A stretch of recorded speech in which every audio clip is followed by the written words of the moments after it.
দর্শক, এবারে জানাবো এক নজরে দৈনিক পত্রিকার শিরোনাম। শুরুতেই আমাদের হাতে রয়েছে দৈনিক ইত্তেফাক।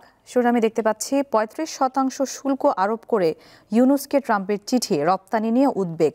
যুক্তরাষ্ট্রের ঘোষিত শুল্ক আলোচনার ভিত্তিতে ঠিক হবে বলেছেন অর্থ উপদেষ্টা। এটি কার্যকর হলে রপ্তানিতে বড় বিপর্যয় ডেকে আনবে বলেছেন মোস্তাফিজুর রহমান। আরেকজনের বক্তব্য প্রকাশিত হয়েছে, যেটি হচ্ছে বাংলাদেশের ঝুঁকিকে আরও বাড়িয়ে দিচ্ছে বলেছেন ডক্টর সেলিম রায়হান। শিরোনামে রয়েছে মালয়েশিয়ায় জঙ্গিবাদে জড়িত ৩৫ প্রবাসীর বিরুদ্ধে মামলা। জিজ্ঞাসাবাদের জন্য ৪ প্রবাসী, ৪ দিনের রিমান্ডে কুমিল্লা থেকে আরেকজন প্রবাসী গ্রেফতার। এদিকে রয়েছে যুক্তরাষ্ট্রের পাল্টা শুল্ক নিয়ে ব্যবসায়ীদের অন্ধকারে রেখেছে সরকার, বিজিএমইএ সভাপতি বলেছেন।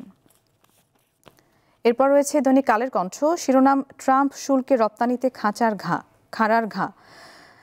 এদিকে রয়েছে তুরস্কের সহযোগিতায় আধুনিক যুদ্ধ সরঞ্জাম তৈরিতে আগ্রহ। প্রধান উপদেষ্টা ও ৩ বাহিনীর প্রধানদের সঙ্গে সাক্ষাৎ তুরস্কের এসএসবি সচিবের।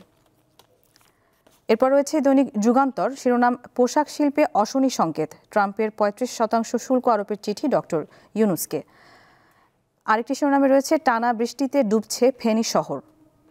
এদিকে রয়েছে প্রদীপের নিচে অন্ধকার খবর কেউ রাখে না, বেঁচে থাকার সংগ্রামে রাজধানীর বস্তিবাসী। এরপর রয়েছে দৈনিক প্রথম আলো। শিরোনাম বাংলাদেশি পণ্যে ৩৫% শুল্ক, ডোনাল্ড ট্রাম্পের পাল্টা শুল্ক। প্রধান উপদেষ্টাকে চিঠি ট্রাম্পের। যুক্তরাষ্ট্রের বাণিজ্য প্রতিনিধির দপ্তরের সঙ্গে আজ বাংলাদেশ প্রতিনিধি দলের বৈঠকের কথা। এর আগেই বাড়তি এই শুল্কের ঘোষণা দিলেন ট্রাম্প। বড় ঝুঁকিতে 801 রপ্তানি প্রতিষ্ঠান, 2% শুল্ক কমানো হতাশাজনক। বাণিজ্য ঘাটতি কমাতে সুনির্দিষ্ট প্রস্তাব দিন। ব্যবস্থাপনা পরিচালক হামিম গ্রুপের একে আজাদ এই বক্তব্যটি দিয়েছেন। প্রেস অ্যাক্রিডিটেশন কার্ডের জটিলতার অবসান কবে? সচিবালয়ে সাংবাদিক প্রবেশ।